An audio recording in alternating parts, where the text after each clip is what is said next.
HTTP और HTTPS यानी कि हाइपर टेक्स्ट ट्रांसफर प्रोटोकॉल, ये क्या होता है, कैसे काम करता है और इन दोनों में क्या डिफरेंसेस होते हैं और कैसे अनफॉर्चुनेटली हम किसी हैकिंग के शिकार हो जाते हैं या फिर हम खुद से ही अपने sensitive information like credit card details, debit card details, user ID, password, OTP, इन सभी को हम शेयर कर देते हैं गलती से। अगर हमें एक छोटी सी जानकारी नहीं है HTTP और HTTPS क्या होता है तो हम किसी मुश्किल में फंस सकते हैं। तो समझने की कोशिश करेंगे इस वीडियो में, तो बने रहिए हमारे साथ एंड तक, देखते रहिए जीनियस टुडे।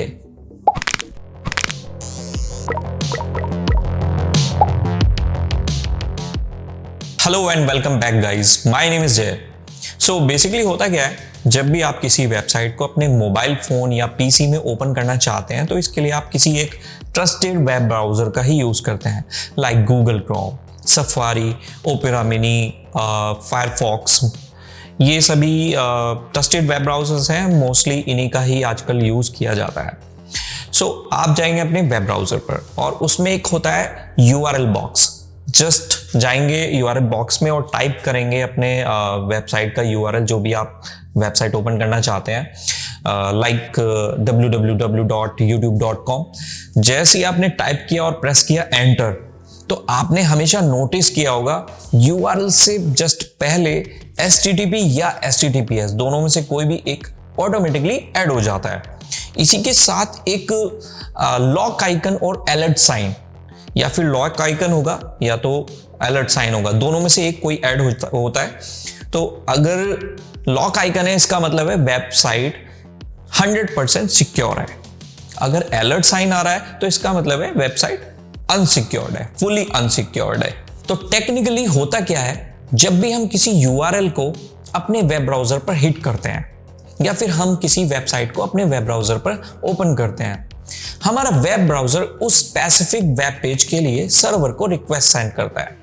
ये सर्वर हमारा काफी दूर रखा हो सकता है और ये कनेक्ट हो सकता है वाया LAN से या फिर इंटरनेट से। तो इमीडिएट रिक्वेस्ट सेंड होते ही इमीडिएट सर्वर रेस्पॉन्ड में कुछ हमें डेटा भेजता है।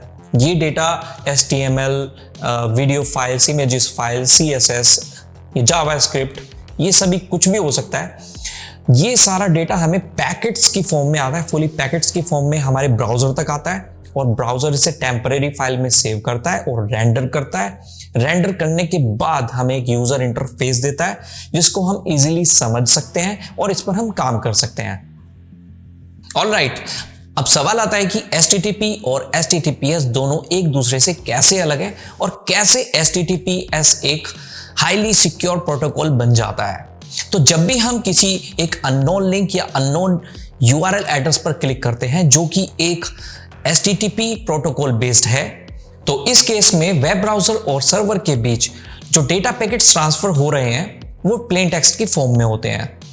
अगर कोई थर्ड पर्सन आपके नेटवर्क को मॉनिटर कर रहा है या फिर आपके नेटवर्क पर स्निफिंग कर रहा है सेम टाइम में, वो आपके डेटा पैकेट्स को कैप्चर कर सकता है और यहां से आपका सेंसिटिव इंफॉर्मेशन चोरी हो जाएगी। अब वहीं पर अगर हम HTTPS प्रोटोकॉल बेस्ड URL को एक्सेस करते हैं तो वेब ब्राउजर और सर्वर के बीच जो डेटा पैकेट्स ट्रांसफर होते हैं वो फुली इनक्रिप्टेड फॉर्म में होता है। ये एक्चुअल डेटा से बिल्कुल अलग होता है, इसको कभी रीड नहीं किया जा सकता है, इसको हम साइपर टेक्स्ट भी कहते हैं।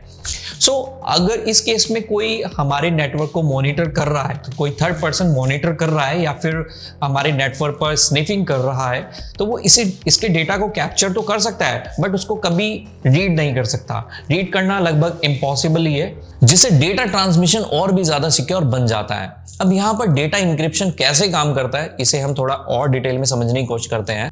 HTTPS protocol SSL certificate based technology है और ये HTTP का एक सिक्योर वर्जन भी है, जहां पर SSL यानी कि सिक्योर सॉकेट्स लेयर का यूज करके एसिमेट्रिक इंक्रिप्शन किया जाता है। So basically at the time of handshake, client और सर्वर दोनों ही एसिमेट्रिक इंक्रिप्शन का यूज करके पब्लिक की और प्राइवेट की को जनरेट करते हैं और पब्लिक की को एक दूसरे के साथ शेयर करते हैं। तो अपकमिंग कनेक्शन में जब भी क्लाइंट से सर्वर को कोई भी डेटा सेंड करना होगा तो वह सर्वर की पब्लिक की से डेटा को इनक्रिप्ट करेगा और सर्वर को सेंड कर देगा। अब सर्वर अपनी प्राइवेट की से डेटा को डिक्रिप्ट करेगा और उसे एक्चुअल डेटा मिल जाएगा।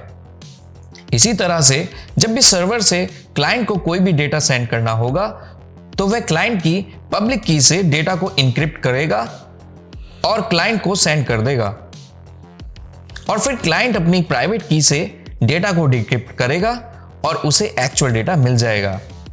बिकॉज यहां पर कनेक्शन स्टैब्लिश करते टाइम प्राइवेट की को डिस्क्लोज नहीं किया गया है और पब्लिक की को ओनली इंक्रिप्शन के लिए ही यूज किया जाता है। तो मैन इन द मिडल अगर डेटा कैप्चर कर भी ले तो वह उसे डिक्रिप्ट नहीं कर पाएगा। अब आपके माइंड में क्वेश्चन आ रहा होगा कि कैसे मैन इन द मिडल किसी के डेटा को कैप्चर कर सकता है और ऐसे कौन से टूल्स हैं जिनकी हेल्प से स्निफिंग की जा सकती है। इन सभी पॉइंट्स को हम हाईलाइट करेंगे नेक्स्ट वीडियो में, तो बने रहिए हमारे साथ, देखते रहिए genius today. Thanks for watching.